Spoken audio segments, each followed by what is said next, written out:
Welcome back to the Blue Chip Breakdown, Vols fans. I'm your host, Bull, and today we are going to be talking about the top 10 players that I would like to see more of coming out of this bye week.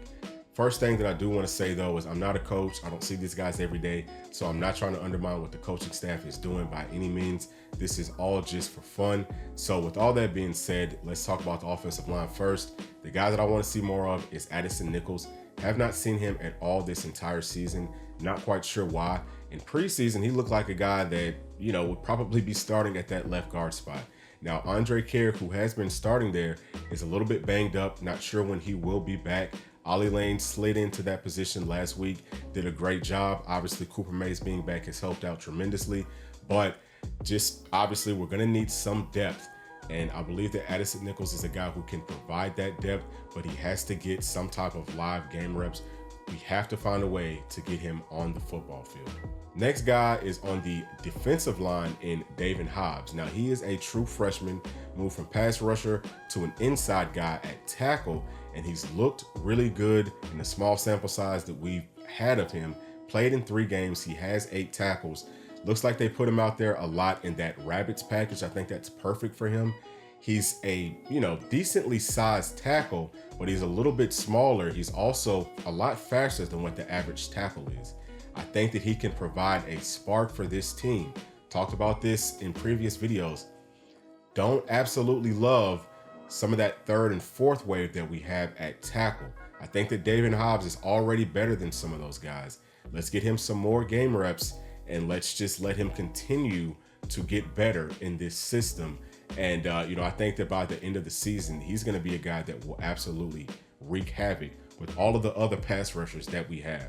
So I would love to see more from David Hobbs. Next guy is a tight end in Ethan Davis. Now, we talked about this in the video some yesterday. Ethan Davis is a big, fast, physical guy. And, I don't think that Josh Heupel likes to play more than 2 tight ends in his system.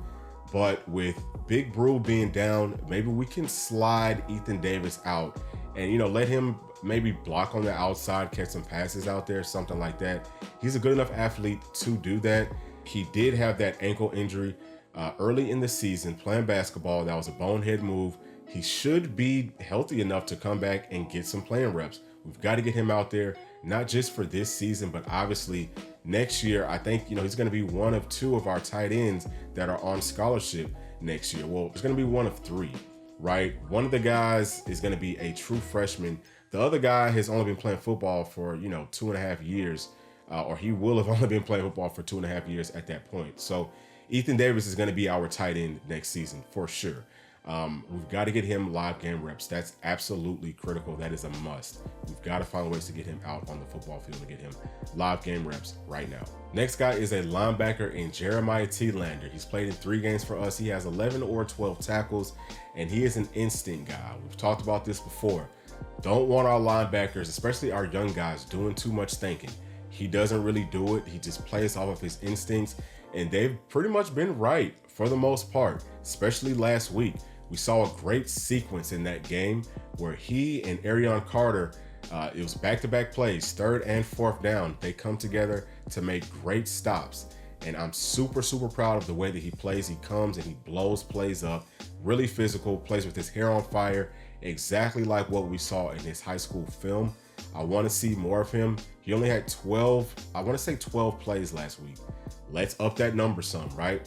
Let's get him maybe this week up to 15. I think that he can do that. I think that he can help this team out tremendously. Want to see more from him. Now we'll move over to the running back position, and I cheated a little bit here. I'm going to give you 3.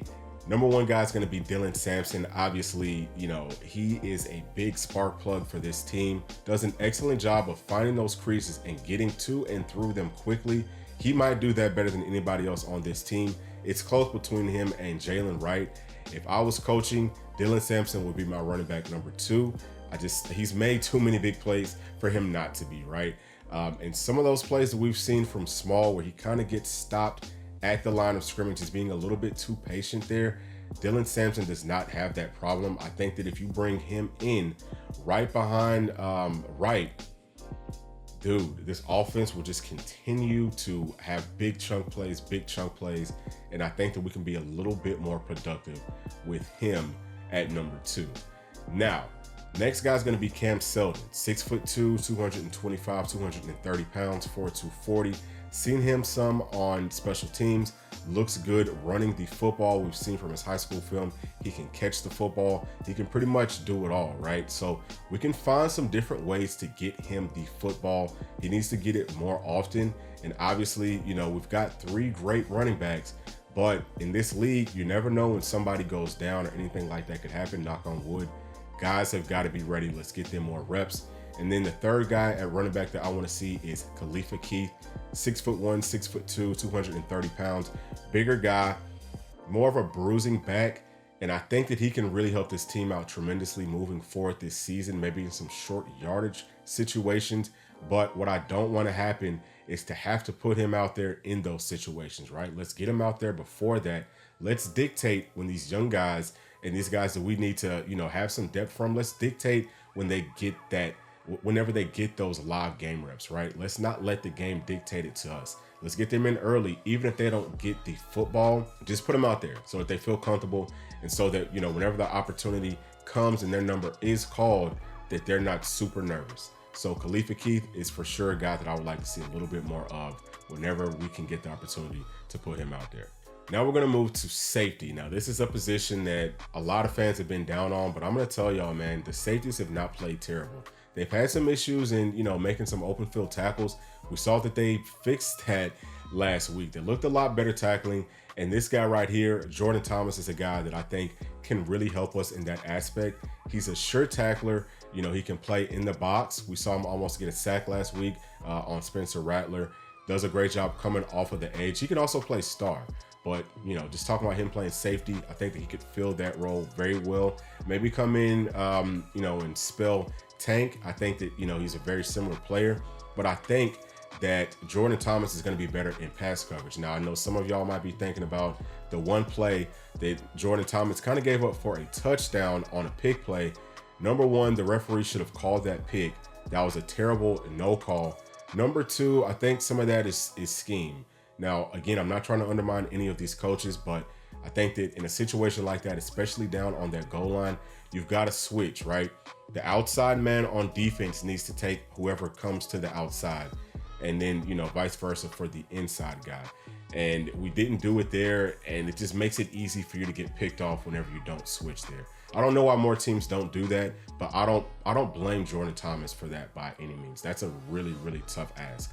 I mean, you don't even see NFL players barely being able to do that. So with all that being said, I think that Jordan Thomas is definitely a guy that we're going to need a lot from, especially coming out of this bye. Texas A&M likes to go 5 wide, and whenever they go 5 wide, we're going to have to find a way to get more of our secondary out on the field for that, because they like to throw the ball out of that. It's not a 5 wide motion back in and try to run the ball or a quarterback draw. Don't see a whole lot of that, or I haven't seen a whole lot of that from them from the film that I've watched so far. With all that being said, all the secondary guys that I've named off and that I'm going to name off for the rest of this video, we need them to step up in a big way this week. Next guy is a wide receiver, and he's a true freshman in Nathan Leacock. Now, we already know that we're going to see more from Chaz, Nimrod, and Caleb Webb, but we're also going to have to see more of Nathan Leacock. He's 6'3", 200 pounds. He was a track guy in high school. He's really fast, and he was also very physical. That's what we saw from his high school film. Now, this season, he's had some trouble being consistent catching the football, but I fully believe that he can do it. We've seen him, we've seen him do it in high school. He just has to get used to playing college ball. He's a guy that can really, really help us out tremendously, doing a lot of what Brew did, right? Outside blocking, outside tough catches. I believe that that's, what he came to this team for, was to be the guy next up from Brew. So he's going to get his chances. He's just going to have to step up. But I do want to see more of him, even if he does not get the football. Put him in the game and let him block. I don't think he's played not a snap this entire season, and we've got to change that right now. Okay, so now for the cornerback that I want to see more of is Ricky Gibson. We've seen him in, I want to say 3, maybe 4 games this season. He doesn't have any stats. He has to be a little bit more physical in college than what he has been. Might have been a little bit of nerves, because if you look at his high school film, he did a great job of being physical, of maintaining leverage, and of staying on top of routes. I pegged him as the cornerback in that 23 class that had the best chance to play early. And we're seeing that. So the coaches are seeing that same thing. He has all of the talent. He's a long guy. He might be a little bit underweight, but he's not too far underweight. He's listed as 185 right now. I think he might be a little bit closer to about a $180, about 6'1", 6'2", got long arms. And again, he can play well in coverage. We just need for him to trust himself, get out there, don't overthink it, and ball. Similar to what we said with those linebackers. And really, for any of these guys that are new to playing, don't overthink it. Get out there and be who you know that you are and ball. Gonna need him a lot, like we said in this Texas A&M game. He's gonna be a critical piece to this team. He will be challenged, I guarantee it. Now, another guy who's going to be challenged a lot is at the star position whenever he gets his opportunities to get out there, and that's Brandon Turnage. He's another long guy. He's a physical guy, very similar to what Ricky Gibson gives you. He does a great job of maintaining leverage. I really, really like the way that he has tackled this season. Now, he has had some misses, but there was a good stretch throughout the season where it looked like he was one of our most consistent tacklers in our secondary. I want to see more from him. Okay, so, playing star, I really like what T-Mac has done this season. Again, that's another guy that some people are down on, but I think that he's played well, especially last week. He's tackled well in the open field, and he's been good in coverage. Hey, guys, our secondary has not given up a lot of big passes down the field, so that should tell you something. They're keeping plays in front of them, and that's kind of what our defense is set up to do. They need to come up and tackle better on a more consistent basis for the rest of this season. And Brandon Turnage has been one of our better guys at that. So I would like to see more from him. And last but certainly not least is at the quarterback position. We all want to see more from Nico Iamaleava. I only seen him throw the ball 5 times. He's only played in 2 games. Part of that is that we did not take care of business early in this season and put away teams like Austin Peay. That was his opportunity to get more game reps, right? But now with this tough stretch coming up, you have to wonder and question, will he get a chance until UConn?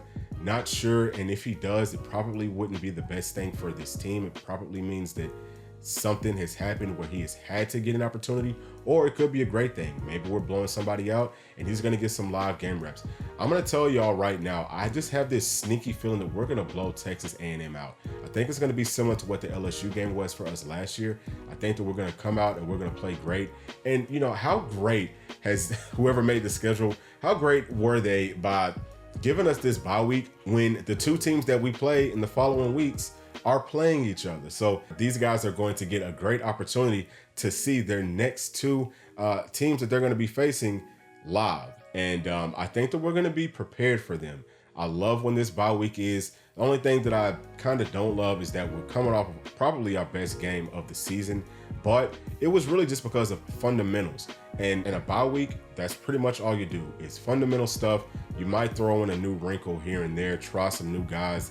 Obviously a lot of guys are going to be getting healed up, but I think that this Texas A&M game, look for Tennessee to kind of open this one up early. I think that we've got a good opportunity to be able to shake some things up. But that's going to be it for this video. As always, man, appreciate y'all so much for watching, for commenting. Please make sure to like, subscribe, share the video with your friends and family, hit that notification bell, and we'll see y'all on the next one. Thanks. Peace.